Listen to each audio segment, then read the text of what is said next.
speaking of for you, Mm-hmm. who is this podcast for? Wow. This podcast is for women in general, specifically, Okay. right? And it's for women who might be at an impasse, might be in a space of struggle, might be thinking about what is my next. Yeah. Okay. It's for women who haven't found a safe space to advocate for themselves. They aren't interested in being called the angry Black woman. They are not interested in being blackballed. Is anyone interested in being called that? Right. No, they're not. No. And because they're not interested in it, they turn their light down. Yeah. They water down their experiences and they don't advocate because they haven't either had the tooling, specific language, and or mentorship and sponsorship. So I'm wanting these conversations between myself, you, and other amazing women who have disrupted in their spaces to give them options. Yeah. Specific language that they can say, hey, John, I was having an opportunity to look at this next assignment and, you place me in the position of the developing space. And, now that I have a better understanding of how I show up in my brilliance, I'm really more of the person that should be in the beginning where the history, the clarification, the understanding, of what we're going to be doing and what came before, what preceded it, because that's really where I get in, my energy from. Not to say preference and ability, right? They're two separate things. Not that I can't do that, but I think this will be a better space. Is it possible for us to have a conversation about that? Because I want to, lean in and tell you a little bit more. Yeah. I love that. So this is almost what I'm taking from what you said is this podcast could be someone's mentor. I like it. Yes. On how they can build the courage to even approach the conversation. And then what trips up most people is what do they actually say once they're in the room? Yes. I love that. Yes. And it's so funny you said that. I even love that you said, their mentor, their sponsor. Is this something, it reminds me of, we've heard many individuals that have done things that was worth mentioning say, well, Oprah is my mentor, right? Such and such is my mentor. And they don't mean like I get on the phone with Oprah or I fly into Chicago, wherever she's now on a ranch.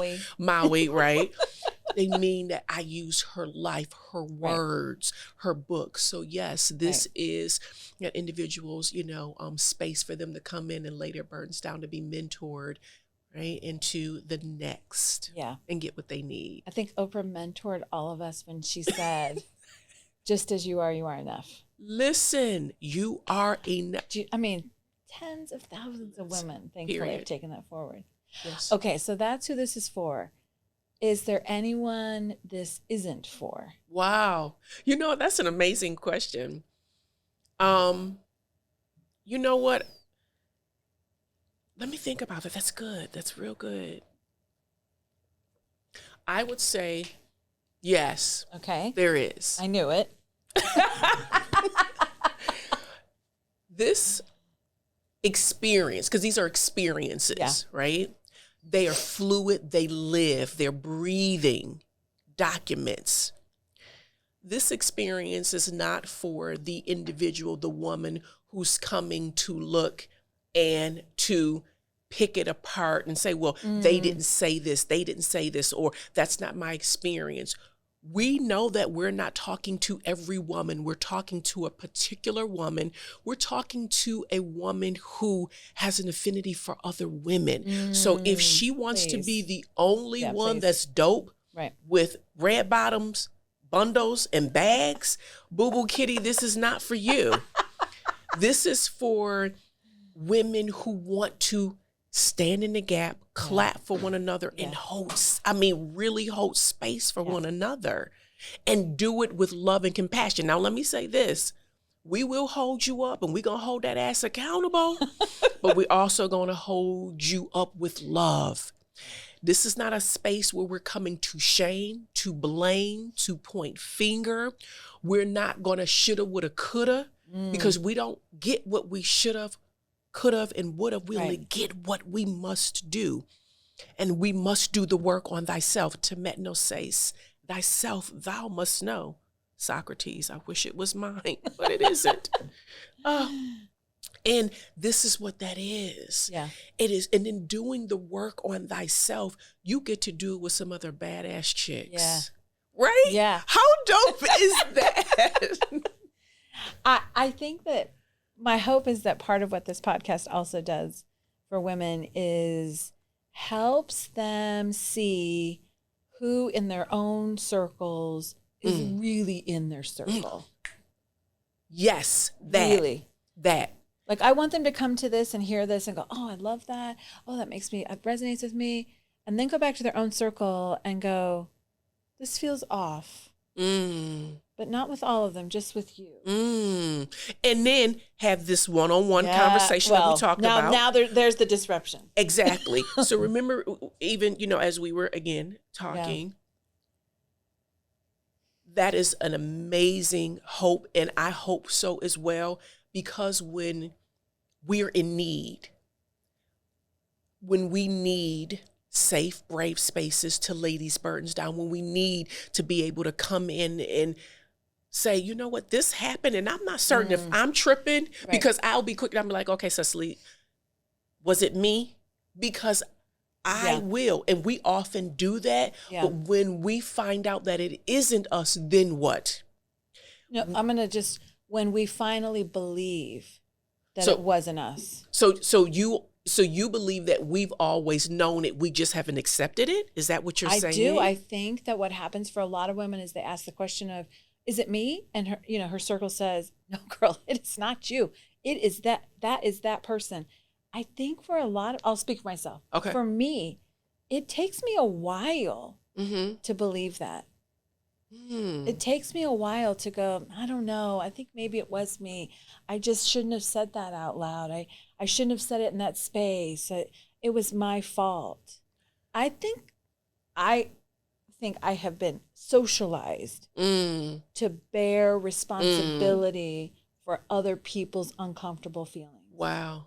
Listen, that's a whole nother conversation for sure. in terms of, listen, the guilt that people carry, especially when we're in spaces with our non-minority colleagues and friends, how we sometimes kind of tippy-toe, or we're very strategic about our words because we don't want them to be uncomfortable. Right. But this is what the disruption is. Right. It's not about necessarily ensuring that you are comfortable. It's about ensuring that I'm not uncomfortable anymore because I've been uncomfortable. Which is the part that we've been missing for, I don't know, a few centuries. From the beginning. Exactly. Exactly. And that's that is, to me, is disruptive. When women finally say, I shouldn't feel uncomfortable either. Right. And in what ways, how might we, again, either create a space where, again, we can both exist, where uncomfortability and you're okay with me turning my light down, but you want to come in with all your flashlights on? Right? What part of the joke is that? But I think the other thing too, with that is the being okay then with the recalibration or even the modulation of our contract has been fulfilled. Yeah. I love you. What we've done was great. While it was great, we both got what we needed. The contract was fulfilled. Yes. And now I must release you into the universe, but with love. Yeah. And it doesn't mean, when I see you, I'm not going to speak. It doesn't mean if I think about you on your birthday that I won't call or send you a text message to honor, connect. But what it does mean is I'm no longer interested in you wanting to be the only one who is fulfilled in this space or highlighted. Yeah.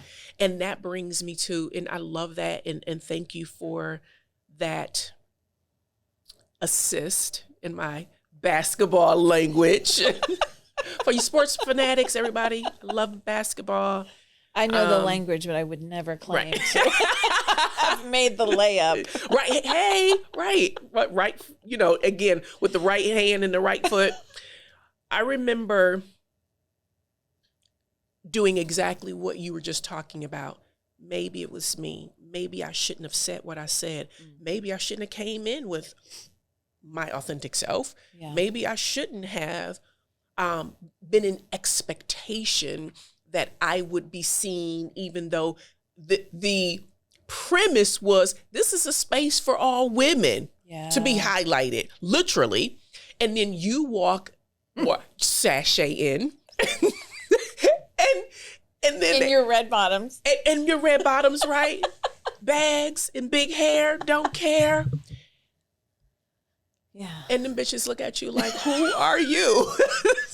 There you go. She's too much. Exactly. And then, and this is a true story, I remember being at the villa. This is the home that I just sold about 3 years ago. Yeah. And in the guest room, there were mirrors all along one wall.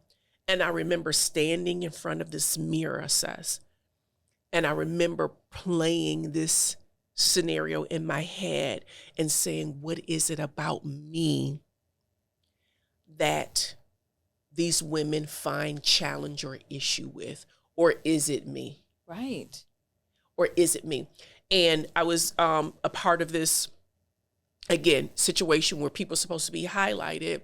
And I was asked to facilitate a conversation for some young girls from one of the members who was in this group, right? Yeah. We were all supposed to be highlighted, women holding one another up. Yeah. I went in, did my thing. The young woman who asked me to come in, she posted, we had this private Facebook group situation, right? Okay. Loving up on one another. And she was like, oh my goodness, Tamara came in. She did a great job. The young ladies loved her. They said this, they said this, they said this. And then at that particular time, this is when Facebook was really getting new with. Oh my God, so old. Right. Getting new really with tagging. Well, no, getting new with tagging you when someone says something about you in the thread, right? Yeah. So then, because it was about driving the contact in the conversation and keeping people on Facebook. Yeah. Hello? As if I didn't have a life. But anyway, when I finally got around to look at the comment, the administrator had deleted it. Oh. Right. How interesting. Exactly. Now, remember, this is supposed to be a space for women. It was a space for women, and the title would highlight everyone. Women come to be highlighted. And I was like, and I felt some kind of way. And if I'm being honest, and I am, I was hurt. And in that moment, and I love the question about who this isn't for, I realized I am not for everybody. Yeah. And that was hard for me because I want us all to win. So if you don't want to win with other women, this is not for you again. If you want to be the only one shining, if you want to be the only one progressing. And I realized it was a mean girl situation. Been there. We've all been there.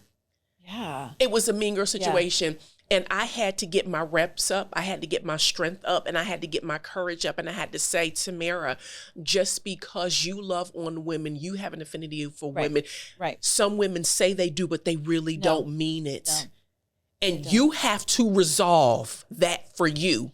Okay. So that to me is one of the parts of disruption that I think a lot of people overlook.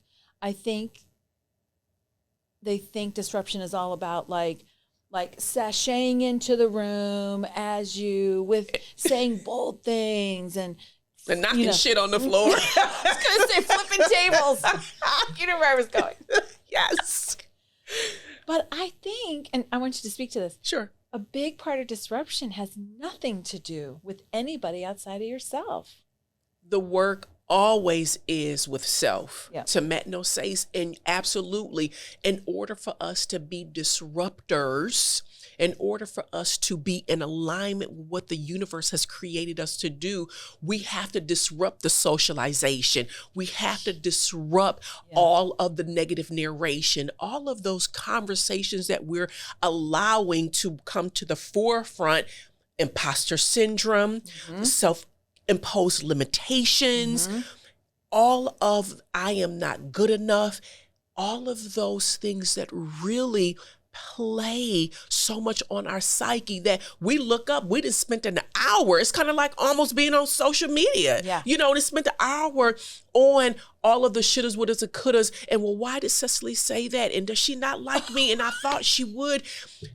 And without just having the open and honest conversation. So disruption is with self. And then not only that, so much so, you're okay with other individuals being not okay with you. Yes. Oh my gosh. There's disruption.